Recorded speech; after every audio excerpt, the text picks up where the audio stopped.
Welcome, come on in. It's the coveted afternoon speaking spot in the loudest room here.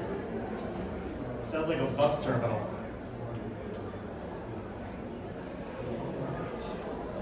We'll give everybody another minute. I just heard Dan's chimes out there. I'm getting a Pavlovian response every time I hear them. I feel like I've got to be somewhere.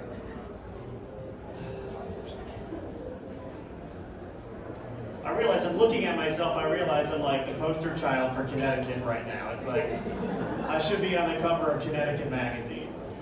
The only thing missing is a golden retriever. Jane knows because we're from the same.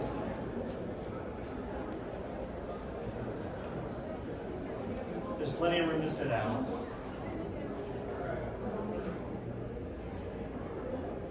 All right. 30 seconds.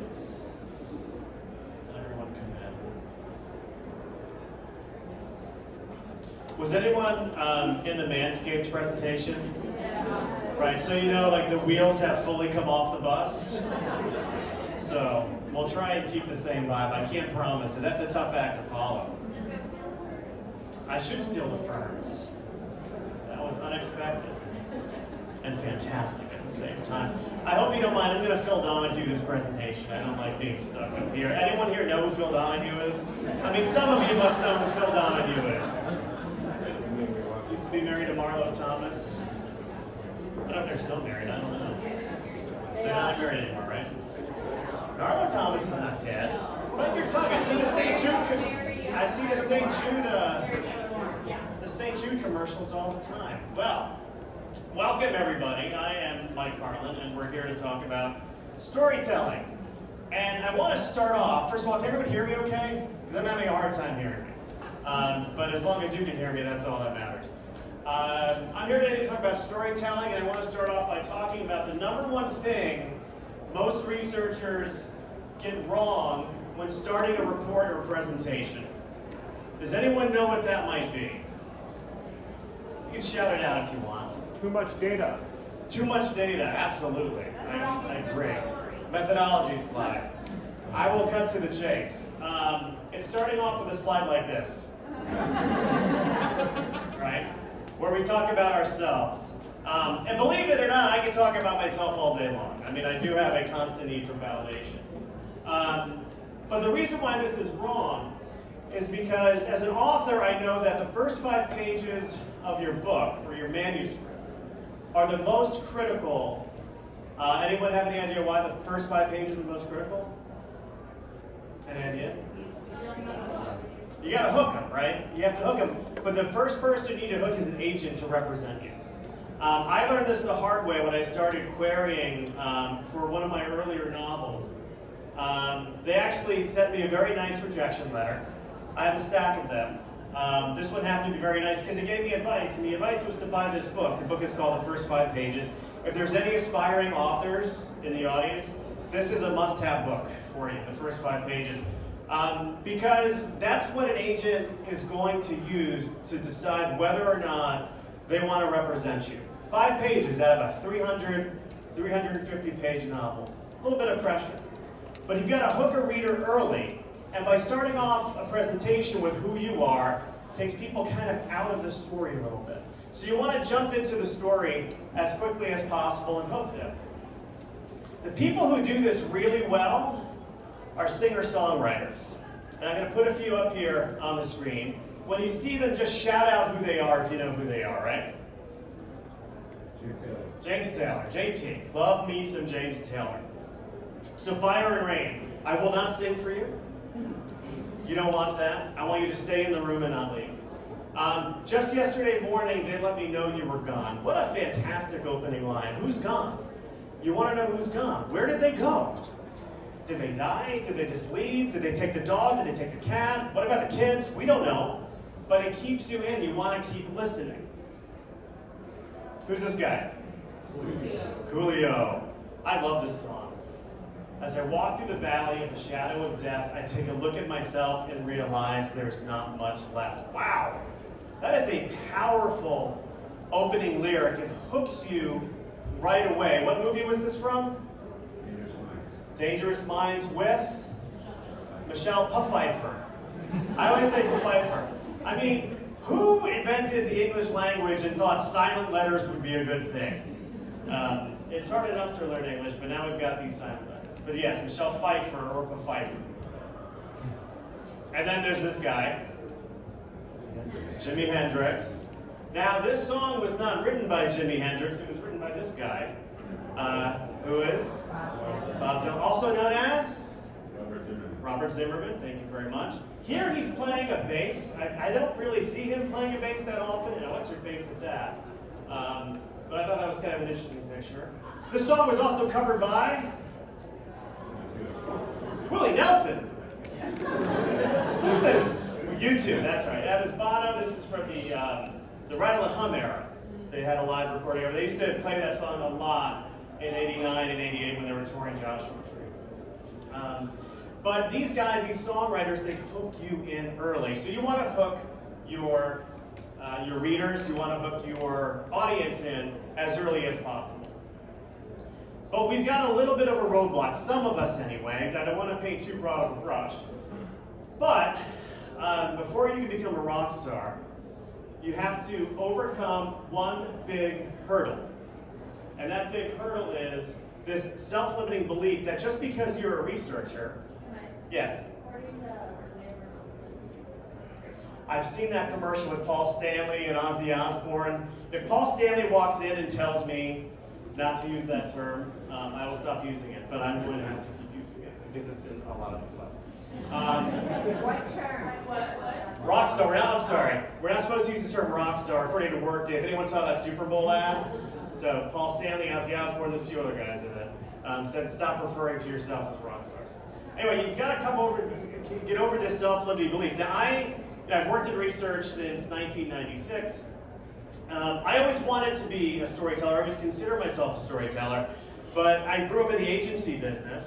And if anyone here grew up in the agency business, you know that there is a big tension between the creatives and the researchers. I don't know if that still exists because it's been a long time since I've been in the agency business, but I was always told you can't be a storyteller because you're a researcher. And just look at how we're portrayed in pop culture. Does anyone remember Mad Men? Sure. And in that I think it was the first season, they had a researcher come in, and it was a woman with a German accent. They made her really cold, That's how we're kind of viewed. But you've got to get over this self-limiting belief because the fact of the matter is, I interview a lot of authors. I've interviewed over 230 authors on a podcast called Working a Story. And I found that we have at least five things in common with authors, researchers and authors. Number one, we're curious. I happen to believe that, yes, of course, it's important to know how to do math as a researcher. I mean, I'm a qual researcher, so not as much for me, unless I'm doing invoicing. But in addition to knowing all those research skills, our superpower is our curiosity. We're curious people. So are authors. We're empathetic, right? There's been a lot of talk about empathy during the past couple of days. Authors, storytellers are empathetic because what they want to do is make you feel something for a character, and you can't do that unless you have a sense of empathy within yourself. But we as researchers are also very empathetic as well because we are the voice of the customer. We want to bring those truths to our organizations. We're also very vulnerable. Authors are vulnerable. We write these, novels, these stories, we put them out there in the world, and people will judge us based on that. Go to Amazon and look at reviews for any of my books. Some of them are positive, some of them are a bit more critical. But it takes a vulnerability to do that. But as researchers, we're also vulnerable because we are the voice of the customer. We do get up in front of our organizations and proclaim truths about the market. We're also collaborative as a group of researchers and as a group of storytellers. We collaborate with other people. We work with other people to uncover truths and bring them to life. And of course, we want to share our truths. Authors, we share our truths by publishing. And then, of course, as researchers, we share our truths by publishing inside organizations and presenting. So The fact of the matter is, regardless of what your role is, you are a storyteller and you're capable of being a storyteller because we had storytellers before we even had words. You know, we look at hieroglyphics or ancient cave drawings, and people were telling stories before we had language. So I want you to do something right now. It might sound a little funny. I just want you to shout out, I am a storyteller. I am a storyteller. Say it a little louder. I am a storyteller. Turn to your left and say, you are a storyteller. Turn to your right and say, you are a storyteller. All right, so now we've cleared that hurdle, right? We all believe it now? We've cleared that hurdle. One thing I want to talk about is a misconception that writing a story is a solitary activity. Now, many people believe, and this is partly true, that authors kind of go off into their cabin in the woods somewhere and they write, and they do it solo, and they don't share their work until it's ready to be published. Part of that is true. However, there's a lot more collaboration in the writing and publishing process than you think, because before it goes to the market, you're going to be sharing it with your literary agent. That literary agent is going to read it. They're going to provide notes to you. You might have some beta readers who you trust, who's going to provide notes. We're going to provide notes for you as well.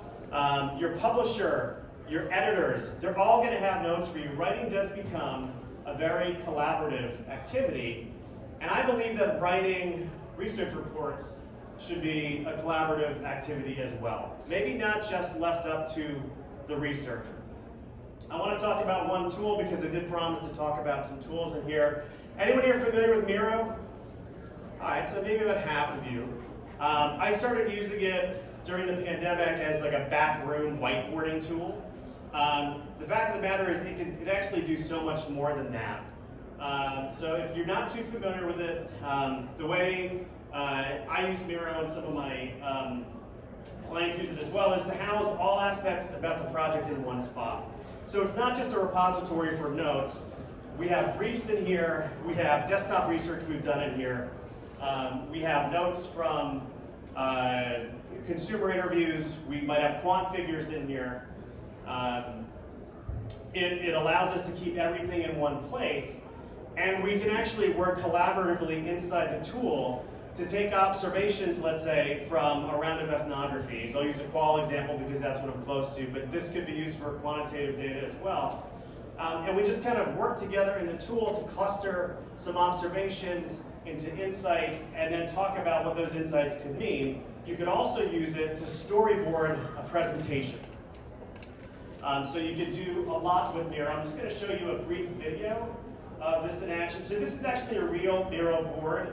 We've got some discovery research in here. All these yellow stickies, which we're going to zoom on here in a second, are all notes from individual consumer interviews.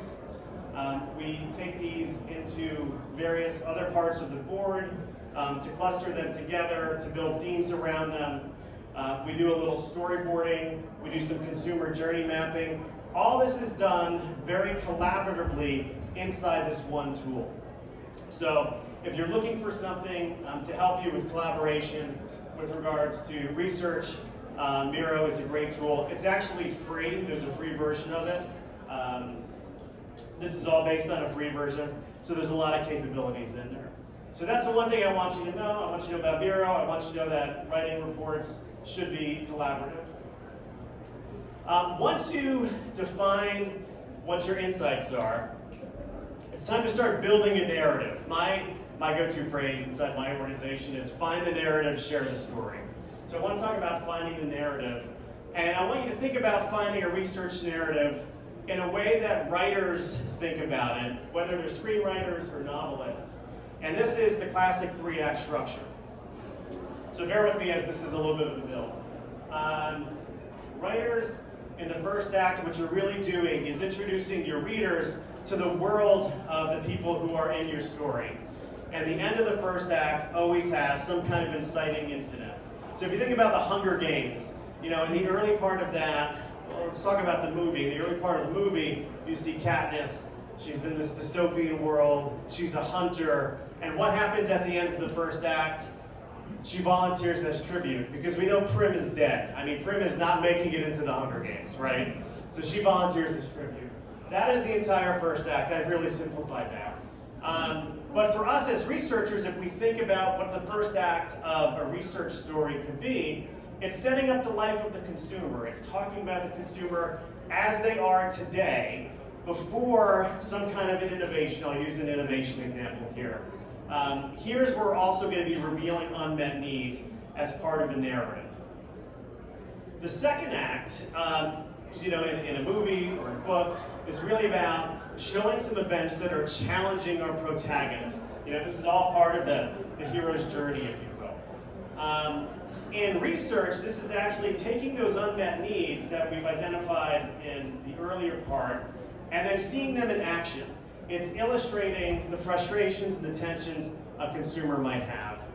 And the third act is all about climax, fallout, and resolution. Luke blows up the Death Star. That is our climax of Star Wars. In research, it's kind of showing how life can change, or how life does change, when a solution is given.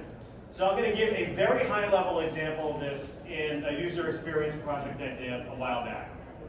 So I was working with a leading bank. They updated their application for small businesses to get loans, and they quantified that after they made some changes, there was a significant decline in conversion rates. So that's our first act. That's our inciting incident. We find that there's a significant decline in conversion rates. In our second act, we're kind of looking into what's going on. So this is where we're looking at users. We have them go through the application. We find two primary roadblocks, the challenges that they're facing. One was they didn't have all the financial information they needed when they had to upload it because they weren't told about it. And second, if there was a co-owner in the business, they weren't made aware that the co-owner would also have to be part of this process. So that leads us to the third act.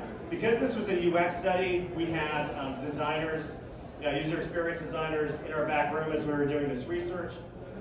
They were able to create on the fly some clickable wireframes to build some solutions to this product, to these problems.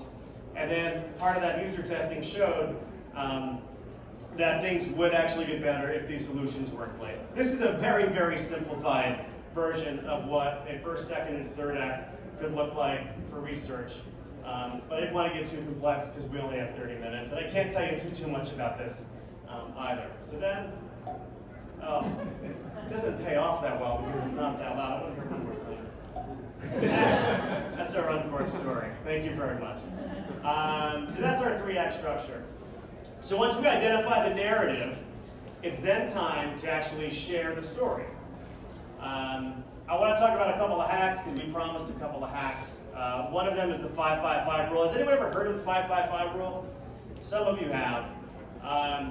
Really, it's pretty simple. No more than 5 words per line, no more than 5 lines per slide, and no more than 5 heavy text slides in a row.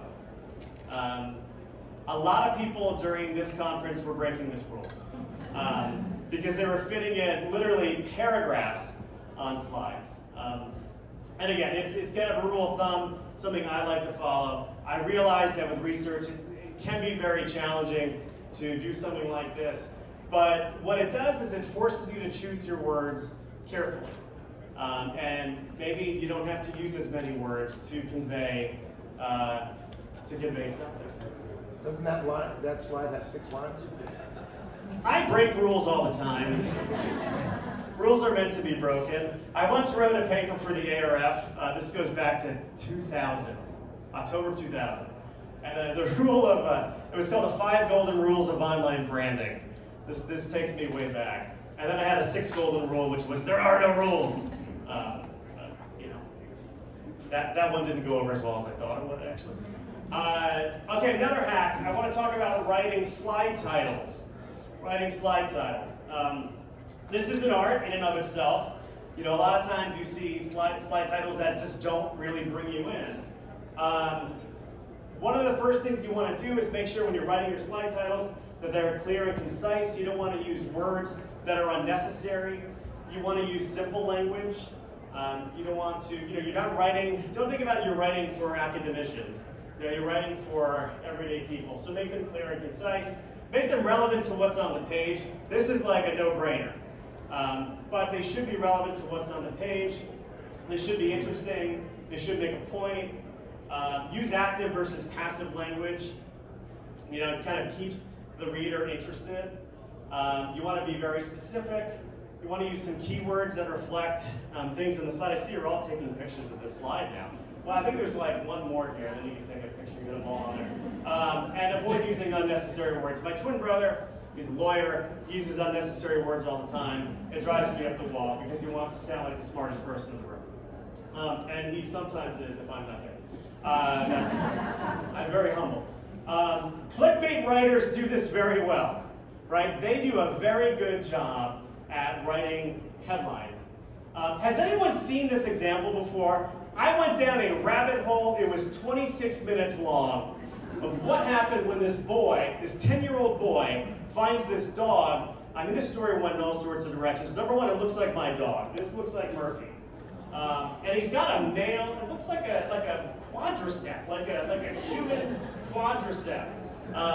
But I kept going into it because the headline got me, the picture got me. By the way, the boy almost went to prison because he finds his dog, and the vet thinks the boy hurt the dog, but the boy just tried to save the. Anyway, clickbait writers do this very well. So we can all take a little bit of lesson from that. I want to give an example of strong or weak headlines. You probably have seen or used maybe some of these in your presentations. Company history. I think it's kind of a weak headline. It's kind of boring. I'm sorry. I don't mean to judge, but I will. But you could also say, instead, why are companies the best choice for your needs? All right, that gives you a reason to kind of keep reading and to keep going. You could have a slide title that says our products, or you could say how our new technology is transforming the industry. What do you want to read? I want to read that one. I don't really care about what our products are because I've seen that. It's generic. Or you could have the dreaded situation analysis. And you can say instead, the top 5 trends that will impact your business in the next year. So it's kind of a different way of thinking about how you title your slides to keep your readers interested, or your audience interested. So once you find the narrative, now it's time to share the story, and you want to bring the wow. And this is kind of all about design. And again, I want to share another tool. This is a desktop application called Canva. Anyone here familiar with Canva? This is where I build a lot of my key imagery for the podcast. Actually, there's one with Kelsey Buttimer from Fieldwork. That's for our QRSA podcast. It has nothing to do with an important story. But anyway, so Canva is, for those of you who don't know, it's an online design and publishing tool. It wants to empower everyone to be able to design and publish anywhere.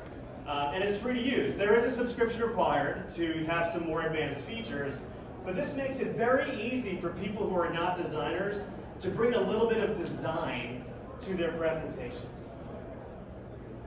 Another hack I want to talk about is using GIFs. I've seen this in a few different presentations this week. I do a lot of video. I'm a video buff. I'm an amateur editor. So I put a lot of video in my presentations, but sometimes a GIF can do just as well. This is a real project. I did some laundry work in December doing in-homes. We try to convey this truth that people really love to smell their laundry when it comes out of the dryer. Because we're dealing with sense seekers. So you drop a couple of these in the presentation. There's no audio, but it just brings a little bit more storytelling than just a flat video, flat image, or a 30-second or 60-second video. And for those of you who are sort of more limited in your design skills, there's a tool out there called Fiverr. Has anyone ever used Fiverr before? So I do this. I use a guy on Fiverr to do some things that I can't do. But basically, it's an online marketplace for freelance creative services, and it's not that expensive. I mean, we're talking, if you're trying to put together, a really nice, well-designed presentation, it's maybe in the hundreds versus the thousands to get something presented. If you don't have a designer on staff, and we know designers on staff are kind of a luxury nowadays, you can go to a service like this and get some freelance talent. I do want to talk about executive summaries because I have a point of view on that. First of all, who here uses executive summaries in their reports? Like everybody, right? I actually hate them. Because I view them sometimes as having spoilers in them. And I want, I'm not saying we shouldn't do executive summaries, because there is the whole too long, didn't read thing that is real. But when you're writing an executive summary, I recommend thinking about it more as a movie trailer that won't contain any spoilers. Because what happens, if you're putting the full story on 2 slides before you go through the entire rest of the presentation, people they're out of the narrative already. They're thinking about heading in action some of the recommendations you've told them about before you shared all the context. So think about executive summaries, whereas movie trailers don't give away the ending with spoilers. And one final thought. I talked about Donahue before, but I have Oprah on here, because I love Oprah too. Don't be afraid to engage your audience. When you are giving a presentation, kind of make eye contact, talk to people, and they gotta keep them engaged. So engage the audience. So that is my time. I did leave 5 minutes for Q&A.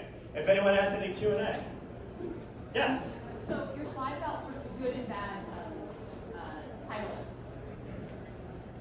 seems to sort of, in some ways, contradict the earlier guidance on writing titles because the bad concise. There's the narrative. Interesting. But they're concise and have no unnecessary words. So how do you balance the no unnecessary words with being specific? Well, just because something is short doesn't mean that it's good. Yeah.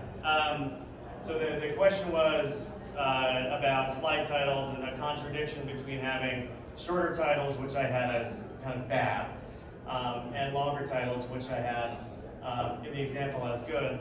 I think that if again, the point of your title is to make a point about something on the page. But to do that in a way that is interesting and eye-catching. Sometimes you can do it in shorter ones. I happen to choose somewhat longer ones. Yeah. Think about ending on executive summary versus starting. If you're giving a presentation, I absolutely agree with that. So the question is, what do you think about ending with executive summaries versus starting it? So if you're giving a presentation, I'd say yes, absolutely. Don't put the executive summary up front, because then people are going to be taken out of it. But in a written report, I'd still be careful not to give away too much of the story up front. I'm curious, there are a lot of clients out there that say, hey, my boss is only going to read the executive summary, they don't want anything. What is your feedback for explaining why they're not having those spoilers? So we can feedback on that.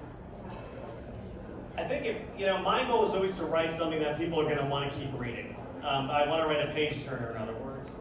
So I want to do that. That's my goal going into it. If somebody is hell-bent on just getting a 2-page summary, I'm okay with that. You just got to take a lot of time and really getting it into the right shape. It's going to take you longer to write something shorter than it will to write something longer. There was a great quote. I can't remember who it is. It could be Mark Twain, who said, "I didn't have time to write you a short story, so I wrote you a long one," which I always thought was clever. Any other questions? Go ahead, Laura. How should we think about presentations where you're getting it and you're walking through it versus a presentation that you're just sending to someone? Is there a difference in the story? Yeah, completely different animals, right? So I did a lot of voiceover for a lot of these slides here. If I don't have that as a luxury to present, I have to really think differently about how to structure the presentation. It's going to have, more words in it. But I still want to use the least amount of words as possible to convey the thought, because you want to keep it as brief as possible.